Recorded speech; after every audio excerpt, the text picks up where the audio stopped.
Bismillahirrahmanirrahim. Assalamualaikum warahmatullahi wabarakatuh. Salam sejahtera untuk kita semua. Selamat sore. Baiklah, saya Meza Rahma dari kelompok 4 dan rekan saya Zil Khairani akan menyampaikan materi tentang memahami orang dewasa dalam belajar. Pada poin pertama, yaitu asumsi tentang orang dewasa dan implikasinya dalam belajar. Yang pertama adalah pengalaman. Orang dewasa memiliki pengalaman yang luas, sedangkan anak-anak pengalamannya masih minim. Yang kedua, konsep diri. Orang dewasa memiliki konsep diri yang mandiri dan tidak tergantung kepada orang lain, hanya bersifat pengarahan diri. Yang ketiga, orientasi belajar. Orang dewasa orientasinya berpusat pada meningkatkan kemampuan dalam menghadapi masalah-masalah kehidupan. Yang keempat, kesiapan untuk belajar. Orang dewasa ingin mempelajari bidang permasalahan yang kini mereka hadapi dan mau melakukannya dalam kehidupan nyata.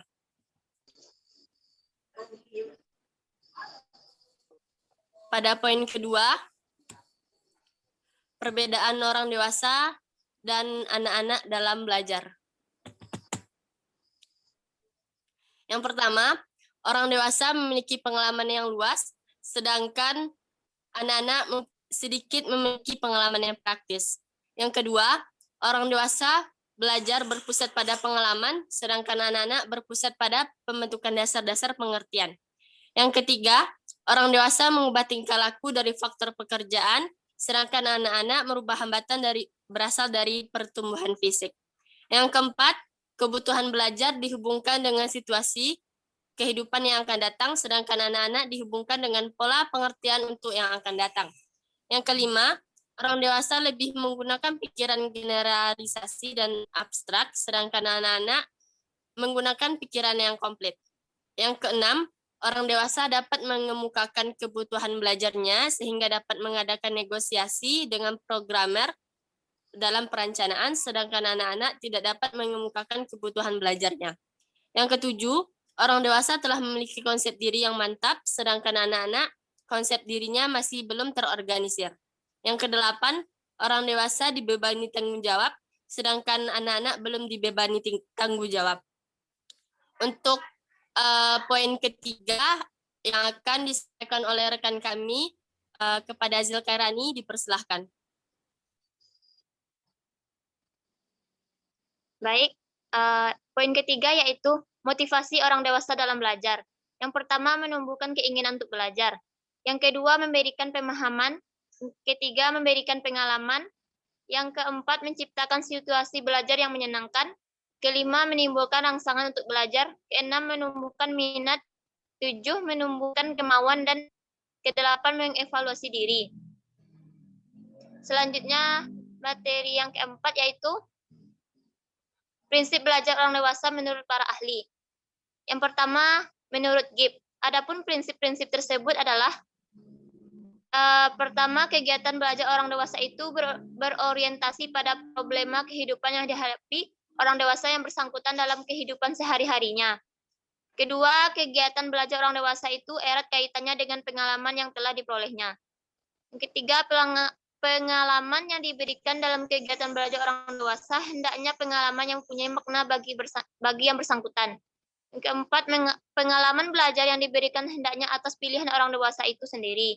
Kelima, orang dewasa mestilah dilibatkan dalam perumusan tujuan belajar serta didorong untuk mencapai tujuan tersebut, dan hendaknya orang dewasa memperoleh balikan dari apa yang telah dikerjakannya sampai di mana kemajuan dan diperoleh dalam mencapai tujuan belajarnya. Yang kedua yaitu Marzuki tahun 2010 mengemukakan beberapa prinsip yang harus diperhatikan dan diterapkan dalam kegiatan belajar orang dewasa. Prinsip-prinsip tersebut adalah: pertama, orang dewasa mempunyai gaya belajar dan berbeda antara satu dengan yang lainnya. Hal tersebut dikarenakan masing-masing berbeda dalam pengalaman, pikiran, konsep, dan afirmasi atau pengakuannya terhadap kenyataan. Kedua, orang dewasa akan belajar dengan mudah dalam situasi yang saling mempercayai, kerjasama, dan saling menghormati. Ketiga, orang dewasa akan belajar dengan baik bila materi yang diberikan berhubungan dengan keadaan atau kebutuhannya. Keempat, orang dewasa akan belajar dengan baik bila mereka merumuskan sendiri tujuan belajar yang hendak mereka capai. Kelima, potensi belajar orang dewasa hanya akan berkembang dalam situasi belajar dan dialogis. Dan terakhir, masing-masing orang dewasa mempunyai pengalaman yang tidak terhingga untuk dapat dijadikan sebagai sumber belajar. Yang ketiga yaitu menurut Knowles. Tahun 1981 mengemukakan bahwa prinsip-prinsip belajar orang dewasa dapat dirumuskan dari 3 aspek, yakni fisiologis, konsep diri, dan harga diri, serta emosi. Yang keempat, menurut James dalam Brockville tahun 1987. Adapun prinsip-prinsip belajar yang disarankan oleh James untuk diperhatikan dalam membelajarkan orang dewasa tersebut adalah: pertama, orang dewasa mempertahankan kemampuannya untuk belajar. Yang kedua, orientasi belajar orang dewasa cenderung berpusat pada kehidupannya. Yang ketiga, orang dewasa dalam belajar perlu dimotivasi dengan berbagai cara. Keempat, partisipasi aktif orang dewasa dalam mengikuti kegiatan belajar akan memberi dukungan terhadap keberhasilan belajar. Dan terakhir, dukungan lingkungan yang menyenangkan adalah kunci keberhasilan orang dewasa dalam belajar. Baik, yang kelima, Morgan dan kawan-kawan tahun 1976. Prinsip-prinsip tersebut ialah bahwa satu, orang dewasa akan belajar dengan efektif bila adanya keinginan untuk belajar. Yang kedua, orang dewasa akan belajar dengan baik apabila dia memahami tujuan belajarnya. Yang ketiga, kegiatan belajar akan efektif dengan adanya kegiatan latihan dan praktek.